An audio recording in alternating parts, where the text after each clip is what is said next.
So it's still. So you can, there's a gap between which we don't know how to solve it. So this, if below, once the size of the clique gets below log n, that's when this thing doesn't work. But if it is more than log n, you can basically do this counting algorithm and get an inverse Fourier distinguisher easily. But say this counting, if you only do the counting, this is easily counted, right? By you have things like triangles also. No, but Iran is saying change gn to the 1/2, change 1/2 to 1/2 plus some function of n to the delta, so the edges is exactly the same. So you can say on the right hand side you start g with 1/2 and add n to the 2 sigma edges. Right. Around you do 1/2 plus whatever n to the sigma divided, whatever is the right thing. Will it solve it without so that you can have negligible thing, or there is still 1 over poly?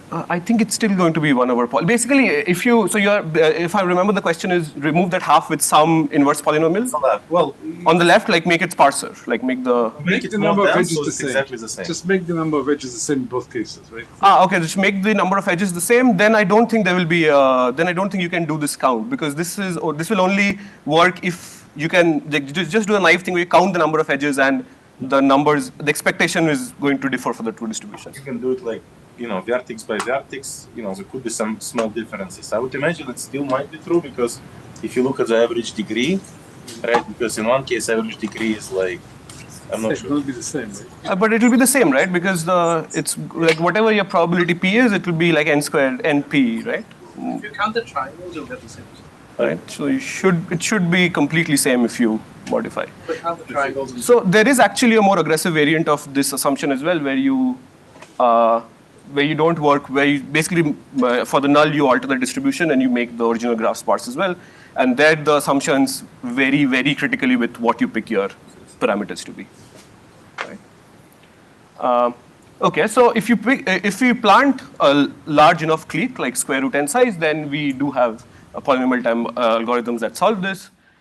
These are basically spectral algorithms where you look at the adjacency matrix, try to compute the SVD, and you look at eigenvalues and stuff, and the largest or the second largest eigenvalue should give you a very good idea about where and in which direction the planted stuff is if you've planted something that is too big. Right? And that threshold is roughly around square root n. And again, if you just sample a graph at random and you don't plant anything, then just the natural graph will itself have cliques up to like log n size, and it's exactly like 2 log n with some little of 1 errors. And in this regime, again, the problem is not very useful for us because it's the two distributions are the same statistically, so there is just nothing that we could do to build crypto out of it. Right? And again, just observe that no matter what size clique we've planted, this problem is always solved in n to the log n time. This is the order log n, so n to the 3 log n time. So this is a quasi-poly broken problem, and why? Because the natural graph, which is sampled from a null distribution, will have cliques up to size 2 log n. Now what I'll do as an attacker is just brute force size to try to find a clique of size 4 log n, which I know will not exist in the null distribution, but will definitely exist in the planted distribution, and that will run in n to the 4 log n, and we should be able to find it, right? So one limitation of this assumption is we are pretty much stuck to quasi-poly secure. Whatever we build, it will be quasi-poly broken, right? You just said it before, but maybe there are other assumptions where you don't have this. Like you will plant a clique and plant a slightly larger clique instead of comparing GN 1/2 with then you could this naive attack will not work anymore. Yes, then things become, I think, more tricky because then your natural graph won't have such big cliques anymore. Then the question is whether you can get exponential hardness. Also, whether you can use, maybe it's not useful for anything. Yeah, maybe it's not useful for anything. Yeah, that's something like we could think of, like. But those are typically the more aggressive assumptions. This is the planted clique in its most standard form that people talk about, right? And again, work by Barak and co-authors showed that this brute force attack, this n to the log n, is probably optimal. And when I say optimal, basically mean they show an SOS lower bound where they show if you have an SOS system with degree d, so that will run in time, and as long as the d is little of log n, that can only refute planted cliques as long as the clique size is like square root n plus minus something tiny. So if you are working with a system that is little of log n degree, then then they show that the lower bound, that the refutation problem has a square root n lower bound, so you cannot hope to get anything below that. Right? So in that sense, there is evidence that n to the log n is the brute force attack is probably the optimal attack. Right? And again, the question that we want to ask is, can we build PKE out of it? Right? And you might ask, like, why bother? I'll say, sure, we do have tons of PKE constructions, but if you actually zoom in, the number of options that we have is fairly limited that we have so far. In particular, some of them which are group-based, factoring-based, do have some limitations, as all of us know pretty well. We have some polynomial-based, isogeny-based constructions, but particularly for polynomial-based, the PKE candidates use fairly exotic variants of the standard assumption, so not well understood. And we do have some very reliable candidates based on code or lattice-based. But one thing that's common among all of these are they have very high algebraic structure, right? So if we think about minicrypt, where we don't need such strong algebraic structure to get, let's say, one-way functions, right? Because these combinatorial assumptions actually give us one-way functions in a very straightforward manner. So the goal is, can we basically reduce this gap in some meaningful way, right? And of course, the thing that we always say, why just rely on a single family of assumptions, right? And what, at least for me, the most interesting is just general curiosity. Clearly, planted clique has a structure hidden into it that in our head looks trapdoory in some sense, but can we just use that trapdoor in some meaningful way to build it? And if we cannot, at least understand what is the fundamental barrier if there is one, right? So that's the assumption, and particularly the main obstacle as far as we understand it till date is there is a hidden structure in it, but it's not, the nature is not algebraic. It is a combinatorial structure that's hidden in it, and we somehow do not know how to leverage that structure in some meaningful way to get PK out of it, right? And so it's a different structure. So generally, as a broader question we can ask, can we build PKE from hardness assumptions that are combinatorial in nature, not algebraic, right? And when I say build them non-trivially, I mean, at least as a first step, I'm happy to combine it with some other assumptions which, at least to our understanding, are probably very far from giving us PKE till now. Now, in an ideal world, I would want to build it just from combinatorial assumptions, but as we'll see in this work, at least the first step could be to combine it with something that doesn't already give you PKE and get something out of it. Right, so the pioneers probably in this direction were Applebaum, Barak, and Wigderson in I think this was 9, 10, where they constructed PKE from a planted subgraph assumption. So their assumption was a planted clique family, but not really planted clique, because they assumed a dense subgraph assumption on a bipartite graph, not on a random GN1/2. So if you take that and mix it with a high sparse LPN kind of an assumption, where think about the LPN sparsity being past the Leknovich barrier, like let's say n to the 0.2, 1 over n to the 0.2, then they actually build PK out of that, right? And their PK is also quasi-poly broken because of the planted structure there.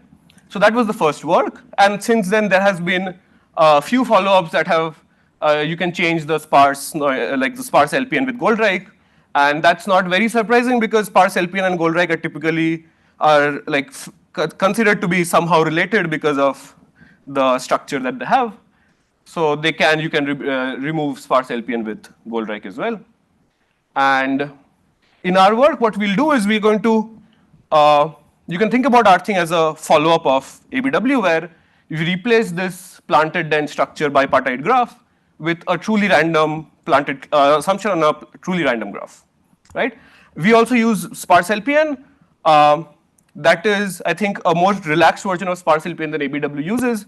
In particular, we can actually use sparse LPN with polylog sparsity and inverse polylog error rate, which is, I think, fairly far from anything that gives us PKE today.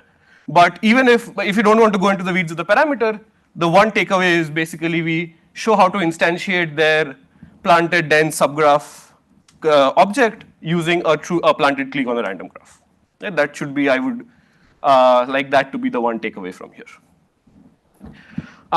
Okay, so I've introduced the planted clique assumption. Let me just take you through sparse LPN and what's the exact form of the assumption that we use.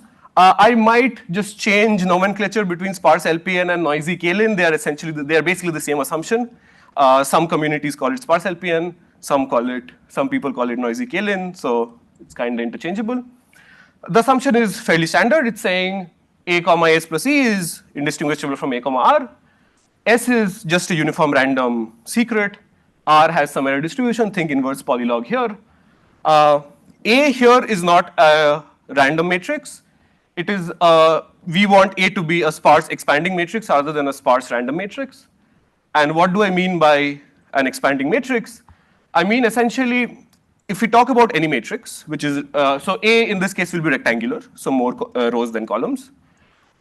Interpret the columns as the left-hand side of the bipartite graph and interpret the row as the right-hand side of the bipartite graph, right? This is a standard way to interpret any matrix as a bipartite graph. And you basically look through all the rows and check the columns that were non-zero and just draw edges from that row to those columns, right?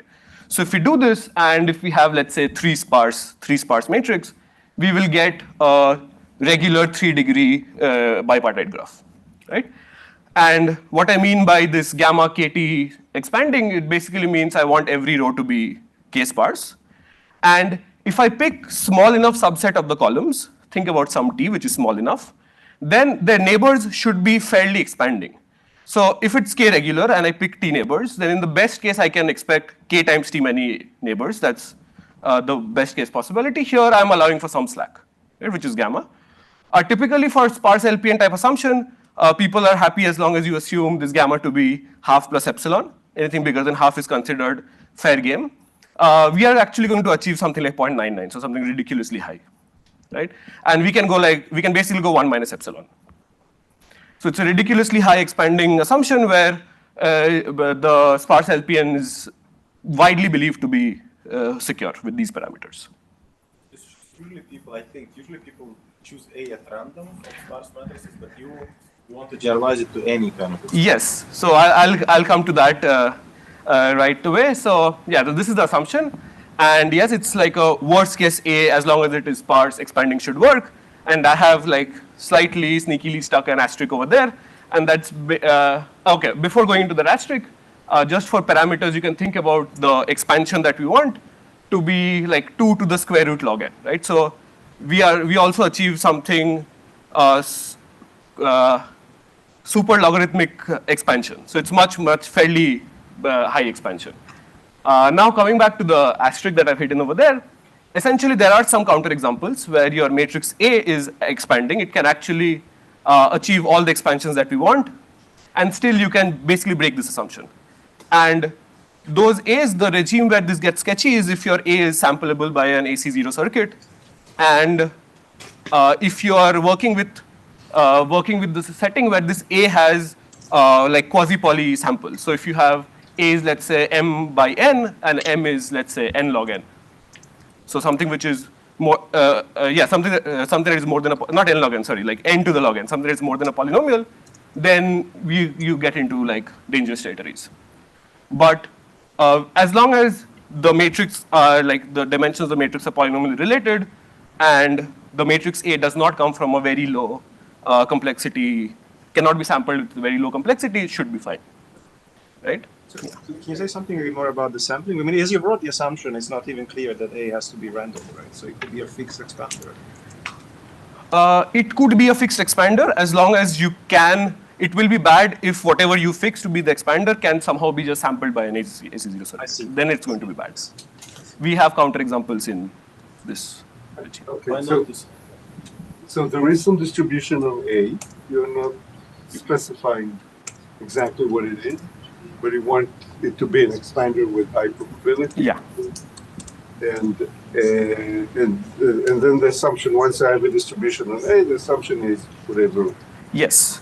Yeah. So for the construction point of view, we'll start with something that will eventually get bootstrapped into a matrix A that will be an expander with a very high probability, and you can easily show that it is not in that bad family. No AC0 circuit can sample a good expander?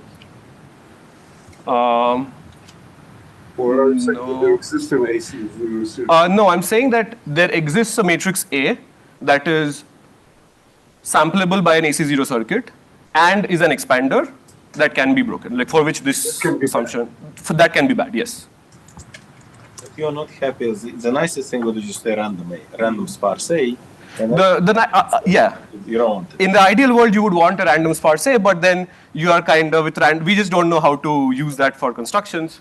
I think Applebaum et al. Use a random A, but they are then stuck to constant sparsity, and yeah, they can only do like 10 lin or something, like sparsity with k equals 10. They can't just go beyond that and stuff, right? And even then, they don't know how to use a planted clique with it. So that's where this thing comes in, right? Okay, so this is the assumption that we are going to use. And what do we know about PKE just from this assumption? Like, hopefully we don't have PKE from this, then otherwise there's no point of doing so much, right?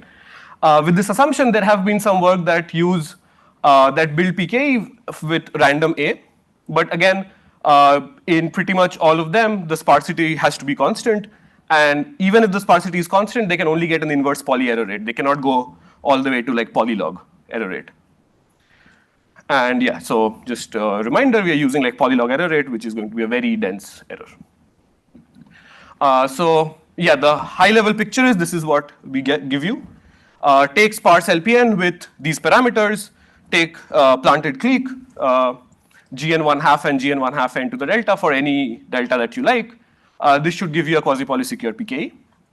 And we are also using a slightly aggressive planted clique assumption where rather than being happy with poly-sized adversaries, we actually need the assumption to be secure against n to the, like, think about log to the 0.1 n, like slightly quasi-poly adversaries, right? And this again, I would just point out that this is fair, is assumed to be fair game because planted clique has also been conjectured to be like n to the little of log n secure for any.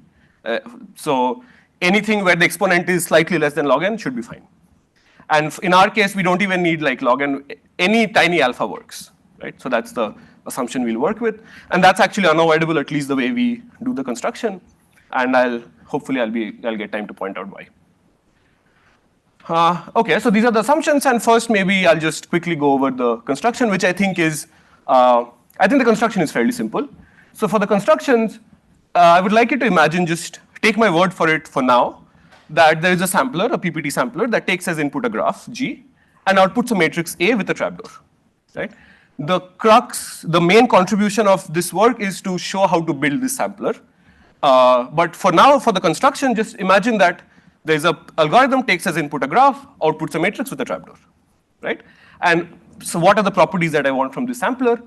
If I input if G is a random graph, the output will basically be an expander that we want with appropriate parameters, and there is no trapdoor in that world. It's like, just imagine it's just empty trapdoor. So think about the matrix A as a bipartite graph that looks with k equals t looks something like this, and pictorially the matrix I want will be something of this form, right? You pick any t columns, make sure that the non-zero entries are spanned by a wide enough columns, right? And on the other hand, the property I want is if I feed a planted graph, then the output should have a highly compressing submatrix, right? So I should be able to find a set of rows of size t for which the non-zero columns are going to be like significantly smaller than t, right? And my trapdoor is basically going to be the index at which for this submatrix the non-zero entries lie, right? So this does not need to be contiguous. I've just drawn it this way to make it easier. And basically think about this, I don't know what color this is, this orangish rectangle to be the trapdoor, right? That this is what I am going to be interested in, right? So imagine for now that this exists, and I'm going to show a construction assuming this exists, and then we'll see how to build this. So what does keygen do? Keygen just samples a planted graph, runs the sampler, that will output this compressing matrix, that will be the public key, and the secret key is just going to be that compressing trapdoor hidden in it, right? And now to encrypt, if you're encrypting a 0, just output AS plus E for the A that you generated. And if it's 1, just output something uniform at random. Right? And why does this work? So what do we have? For decryption, we have this orange rectangle out here, and we have the ciphertext. So using the secret key, what I can do is I can match which entries of the ciphertext will be hit by this matrix. So let's say that that's the blue part. And similarly, I can see, because this is a very short matrix, the secret key, I can actually find out which entries of the secret will be hit by this submatrix. And the crucial observation is everything outside of this orange matrix will be completely not interfered with, right? So I just pick out these indices and I solve this linear system. And if I find a solution, I'll output a 0. If I don't, I'll output a 1. Right? This system I can, of course, solve just by Gaussian elimination, so that's all good. Now, why will this work? So if you actually encrypt a 0, and the correct areas for E were actually, the error did not hit those spots, then you should be able to find a solution. And if you pick the parameters correctly, you will show that these errors will not be zero, will be 0 with an inverse Pauli probability. Right? So that's the assumption that will work. And again, if this was M was 1, what are the chances that a random vector will be in the column space of a extremely rank deficit matrix? That's like negligible. Right? So that is decryption. And any questions on decryption before? Sorry for encryption. Sorry, I mean, can you repeat the relationship between error and delta? Right, I thought you wanted like error to be new to be polylog, but now it's not polylog. Sorry. The error is still polylog.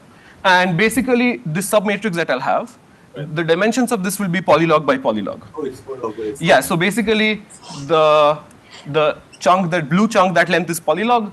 The length of here will also be polylog, so you can just have the parameters correctly, so that basically we want 1 minus 1 over polylog to the polylog to be some inverse polynomial, right? And you can just massage the parameters and make that work. Yeah, so that is why the decryption works. Security is actually fairly straightforward. First step, just replace the planted thing with a random graph. That's all fine. And then once you replace it with a random graph, you get an expander, and then you just apply your k-LIN, and that's fine, right? So fairly, I think, straightforward security proof. Now, going back to the real deal, right? How do you build this sampler, and what does this sampler do? So what's our goal? Our goal is to go from a random graph G to something that will give us decent properties, right? So remember, what we want is we want two properties. If we start with a random graph, it's an expander. If we start with something that has planted, we get a compressing trapdoor in it. So what I'll explain is that we can start from a random graph and manage to get an expander. The second part, the fact that if you have something planted, the planted structure will somehow stay intact. I will probably just add some comments on it as we move on, but I'll just main focus will be start with a random graph. How do you convert that to an expander? This is the prior work of Applebaum et al. They just use this. They just use the fact that this bipartite graph gives you the correct expansion, correct properties. Build it from Yes. Yeah. Okay. So yeah, this is the goal. And what I want to do is, again, interpret this A as a bipartite graph, as I said. So maybe a question to everybody: what's the most natural way to convert any graph to a matrix, a bipartite any graph to a bipartite graph? Right? What's the most natural thing that comes to mind? Sorry? Endpoint of the edges. Yeah, so just think about the endpoint of the edges, right? What you could do is interpret this as a vertex edge incidence graph, where the right-hand side are the rows, the right-hand side are the edges, and the left-hand side are the vertices, right? So this gives you a degree 2 bipartite graph. So think about the top node as an edge, look at the two vertices that it connects to, and just draw an edge between those two, right? So this automatically gives you a matrix A that is 2 sparse, and it will give you a matrix that is 2 sparse, so good. Can we do something with it? Well, no. When you get 2 sparse matrices, they are just bad. In fact, 2-LIN is just broken, so there is no point of looking at it. And the other observation is, random graph, if you just look at a GN1/2, that is believed to be a fairly good expander by itself, but the moment you convert it to its this incidence graph, this matrix has horrible expanding properties, right? Because naturally this graph has, let's say, a square root log n sized clique. So you will have a log n sized thing on the right that just hits to square root log n size nodes on the left. So you will have tons of these compressing subgraphs. So there is just no hope to get anything expanding out of it.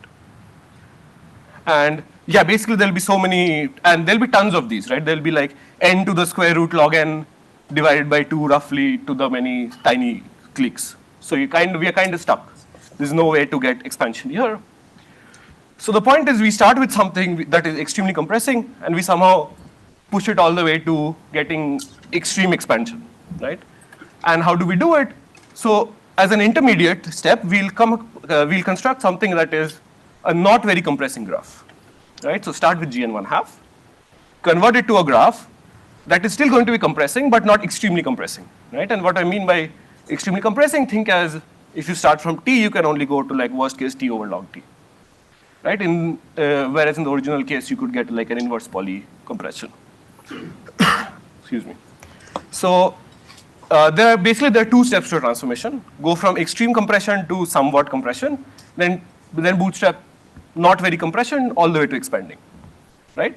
And first I'll tell you how to do the second step. Like if I give you a graph, let's say an imaginary graph that is not very compressing, how do I take it all the way to making it very expanding, right? And then if I have time, looks unlikely, but if I have time, I'll come back to how to do the first half of the transformation. But the crucial contribution is the second part. The first part, you can think about it as, if I don't get time to come back to it, you make this graph sparser, you take G, and somehow do some clever deletion procedures to convert it into a larger graph that is sparse.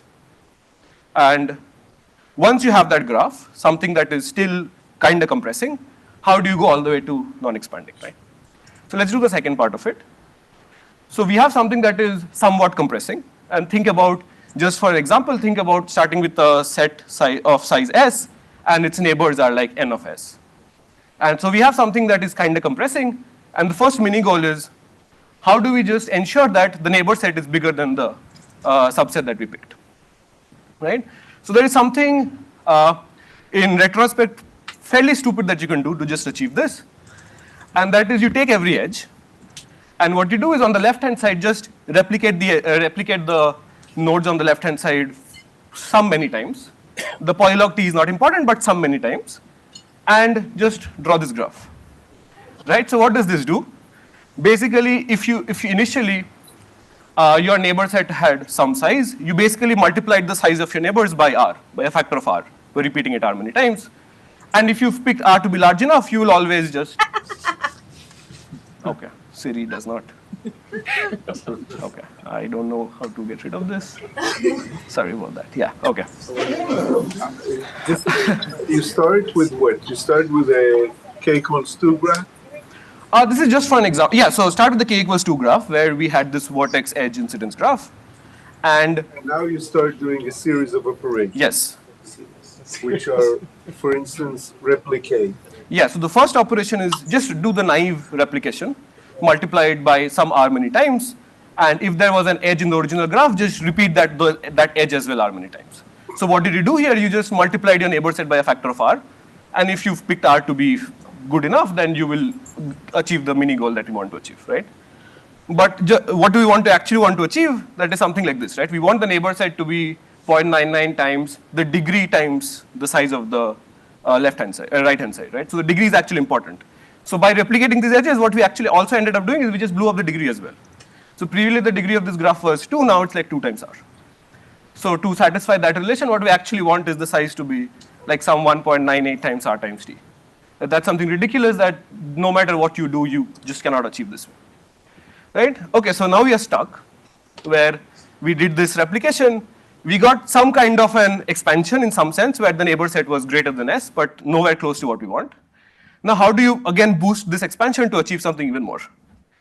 So this is again something I feel in retrospect is a fairly natural thing to do. You added stuff that blew up the size of your neighbors, but also blew up your degree.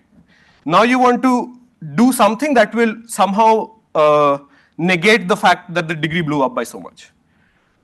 Delete a bunch of them, right? So just delete a constant fraction of them. So now what happens when you delete it? Like, why is this useful? So previously you will have structures of this form, where if you had like 2 right-hand side nodes that have a common vertex on the left, you end up with this center cloud that basically has all of the neighbors in common. So your degree blew up by a factor of 4, but somehow your neighbor set did not blow up that much. Now when I deleted things, if you've deleted the correct number, what you can expect is after deletion, even in the center cloud, you will have disjoint neighbors for the two right-hand side nodes that are coming into it. Right? So now what will start happening is every set of edges that come in will contribute uniquely to an increasing in the neighbor size. Right? And this will give you the expansion that you want as long as there are only few vertices on the right-hand side that are hitting a certain cloud. Right? And it turns out that if you just stop here, this does give us a weak notion of expansion, which is like a unique neighbor expansion, but it's again not good enough. It turns out it's not good enough for what we want yet. And why is it so? Because if you look at a graph, think about the non-bipartite graph G, what you'll have hidden in that graph is tons of these star graphs, where there is one edge, one vertex that is connected to tons of vertices. And that center edge, that center node will create a cloud that will have a bunch of edges coming in. Right? Because what will happen is this cloud, if this cloud corresponds to the center of the star, all of the edges that come in will hit this cloud, right? So in some sense, this cloud gets saturated. And then because this cloud is so saturated, you cannot again get the expansion that we want. And in fact, it turns out that somehow this effect averages out. And if you compute expansion at this stage, on an average, just one of the edges coming out of the right kind of contribute to this expansion property. And to get like 0.99, what you want is almost all of these edges coming out actually contributes to the expansion. Right? So just to zero in on this half thing a little bit more and take it a little slowly, if we just work out the expansion at this stage, we will get a 0.5 times k times t expansion. Right? And that 0.5 is actually closely related to the fact that two edges can have like one node in common. So if I take an edge, roughly on an average, one of the nodes give me a unique contribution to its neighbor. The other one kind of gets cancelled out by the one coming out from the other edge. Right? And that's where the half factor comes in, like 1 out of 2 will be unique. And now imagine in a world where I can somehow boost this arity from 2 to something bigger. Let's say first step, boost this arity to 3, and somehow show that only 1 out of the 3 clouds will be saturated rather than 1 out of the 2. If we can do that, what will happen is we can actually prove that what you get is a 2/3 expansion. Rather than we can bootstrap that 0.5 to 2/3. And now generally, of course, let's say we somehow create a graph where the degree on the right-hand side is 100, and you can ensure that only one of these clouds gets saturated, then you get a 99 over 100 expansion. That is the intuition. So what do we want to do? We started with a graph that is 2 regular. We now want to start with a graph that is say 100 regular and has this property. Right? So what can that potentially be? So this takes us back to where we started from. So we started from this edge vertex incidence graph, right, which has the right degree 2. And now, again, question to everybody, what's the most obvious way to somehow increase the degree of this graph to, let's say, 3? Like, what could we do non-trivially to get a 3 regular graph? Yeah, somebody said triangles, right? We could, of course, look at the incidence graph for a edge versus triangle, where things on the right-hand side are now triangle, things on the left-hand side are edges. And now if you think about it, 2 distinct triangles can share only one edge. So that's what gives you the 2/3 expansion that you want. Now, and more generally, if you look at 100 cliques on the right, that will give you a 100 regular bipartite graph, and 299 cliques 200 cliques can have only one edge in common, and that's where you get the 99 over 100 expansion from. That's the intuition about how to bootstrap this. So, and that is basically it. That is all the transformations that we need to do. So what did we do? You start with something that is not very compressing. You construct this higher order clique incidence graph, 99 to 100, let's say. Then convert the left nodes into these clouds, just replicate, and then delete things at random. And as long as you've picked up parameters carefully, you will be able to like do the transformation. Right? Okay, I do have some time. So now I'll just briefly tell you how to do the first part, because that's also actually important. In fact, if you start from a GN 1/2 and do what I said, we will again be stuck. There won't be any expansion at all. And I'll tell you, there will be expansion, there won't be any useful expansion at all. Right? And why is that? Because GN1/2 is a very dense structure. So the more dense the matrix is, the more things you have to replicate. The cloud has to be bigger. And what will turn out is, if you start with GN1/2 and you replicate enough to get the expansion that you want, in the planted case as well, you're going to just destroy all of the dense structure that you have. Because in the algorithm, when you feed it a planted graph, it somehow has to, some way it has to maintain its denseness property to get that compression in. But it turns out if you do what I said with this GN1/2, you're going to destroy it even in the planted case. So at that point, sure, you have built an expanding subset, but now you don't have a trapdoor and you don't know how to use it. So what we do over here is we somehow take this GN1/2 and transform it into a bigger graph. And when I say bigger, I mean a significantly bigger graph. So think about some n prime and a much sparser graph. And what is this n prime? When we do this sparsification, we somehow ensure that in the planted case, you still preserve this structure that's hidden in it, right? And to do this, we use something from, I think, 30 years old, which is basically this randomized graph product. And what is a randomized graph product? You start with any graph G, right? You start with any graph G and you just write it down. So let's say this is my graph. And you look at L cliques. For demonstration, think about L as just 2, but think about any L cliques that you have. And for every clique, L clique in the original graph, you draw a new vertex for it, right? So in the original graph, you had AD as an edge, so you just create a vertex that is labeled AD. And you do this for all L cliques that you have. And then the second step is actually, you delete most of the edges delete most of the nodes that you just formed. In fact, if you look at it, if you start with like some V many vertices, you're actually deleting almost 1 minus an inverse polynomial probability. So just delete you're going to delete lots of edges.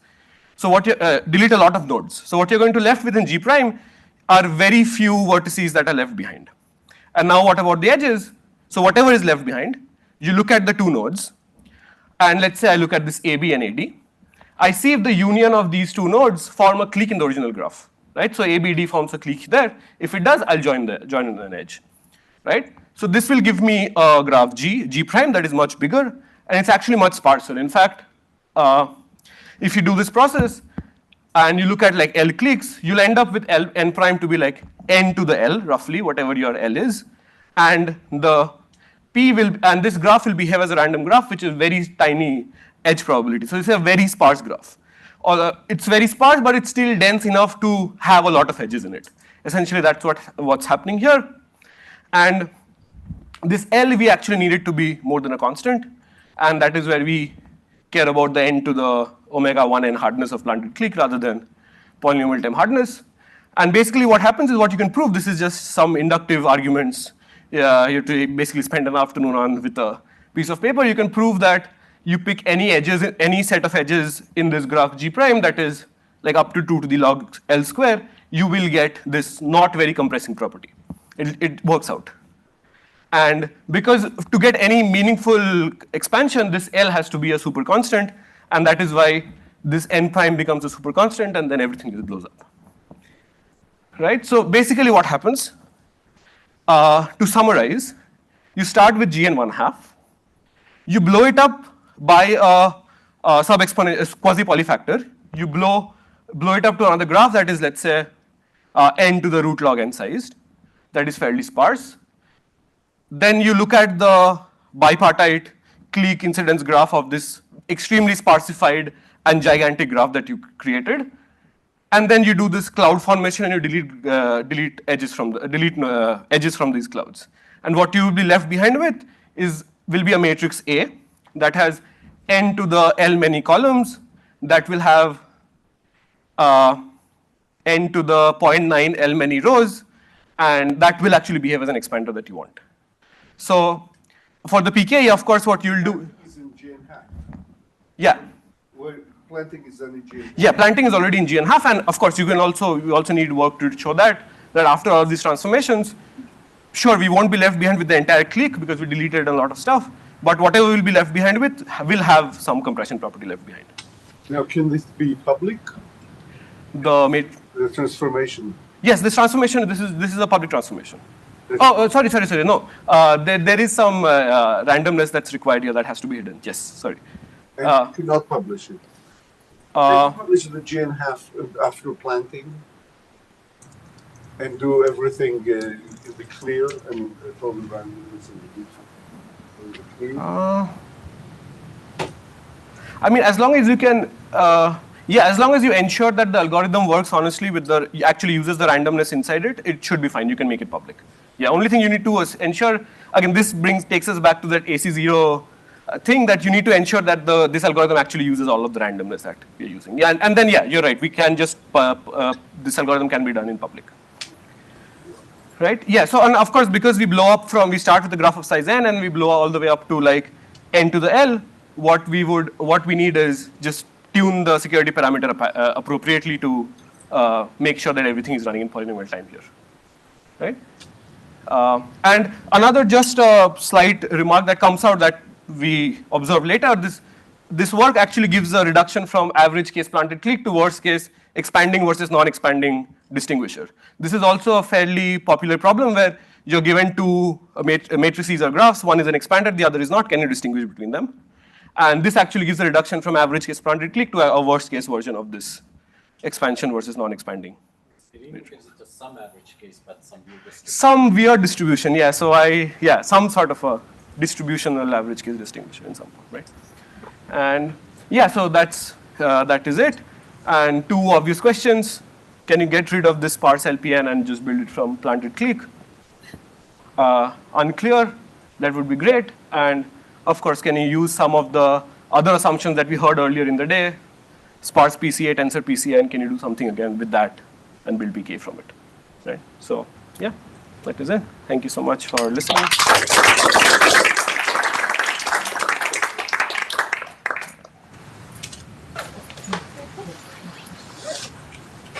Okay, we'll give you the next speaker can sit up and there's.